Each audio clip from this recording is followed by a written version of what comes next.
Dearly beloved Mark and May, you are here today to seal your love with an eternal bond before the Church. Christ abundantly blesses this love. He has already consecrated you in baptism, and now He enriches enriches and strengthens you by a special sacrament, so that you may assume the duties of marriage in mutual and lasting fidelity. And you, my dear brothers and sisters, may I ask you to help Mark and May with your prayers and accept them as a new couple in our Christian community.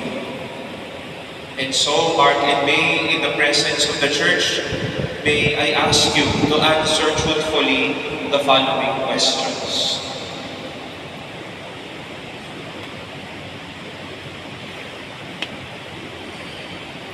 May, did you come here of your own free will to bind yourself forever in the love and service of your husband?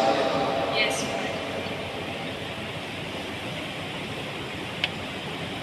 Mark, did you come here of your own free will to bind yourself forever in the love and service of your wife?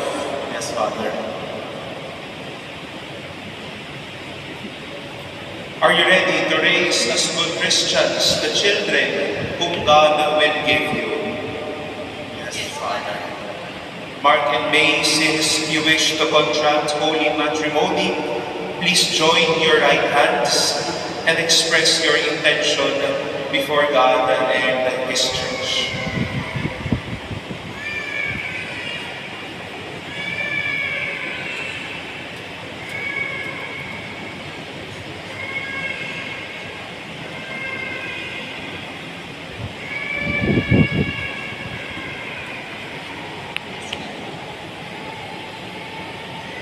May, do you think Mark here present to be your lawful husband according to the right of our Holy Mother, the Church?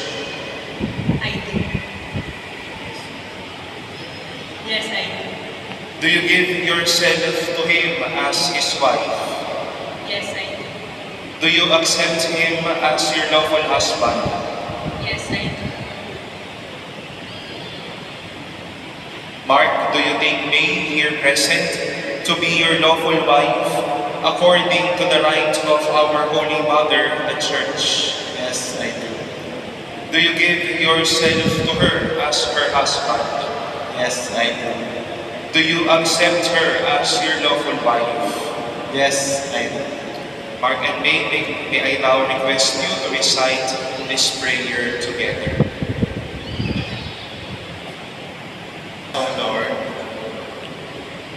to be one heart and one soul, from this day forward, for better or for worse, for richer and for poorer, in sickness and in health, until death do us part.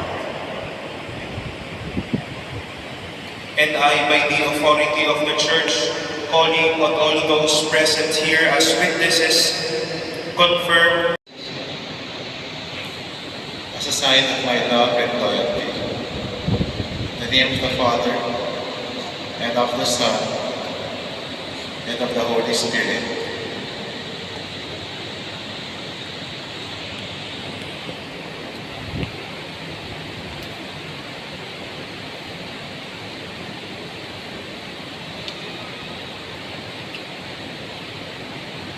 Mark, where is he?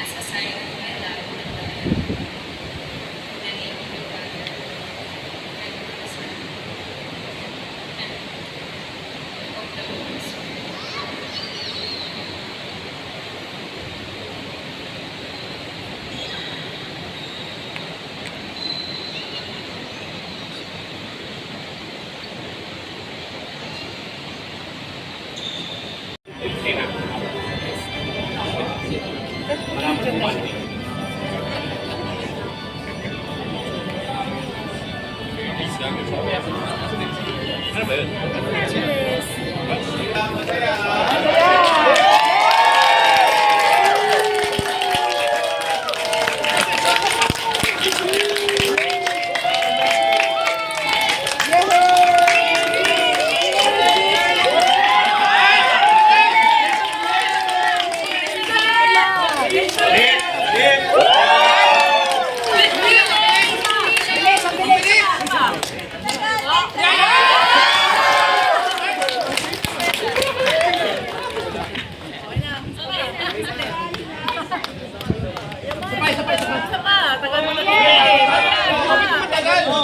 One line, bro!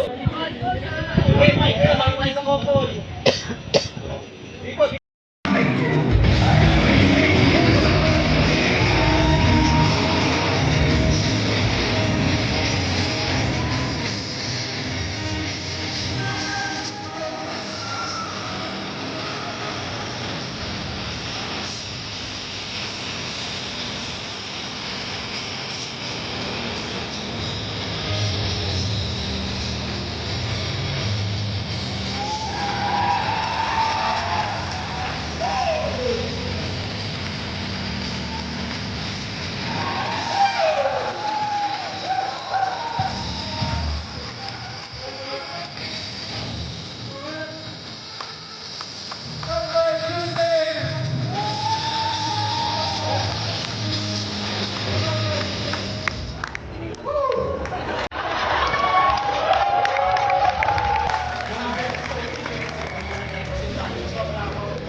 Of course, once again, ladies and gentlemen, let's give a warm applause to our newly wedded couple, Mr. and As you can see, ay nakapagbabaw po ang kamay ng ating groom sa kanyang bride.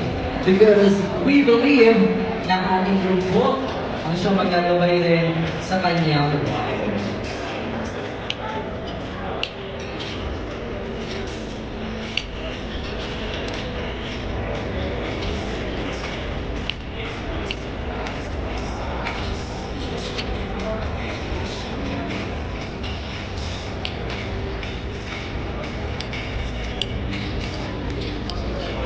Okay lang yung representation.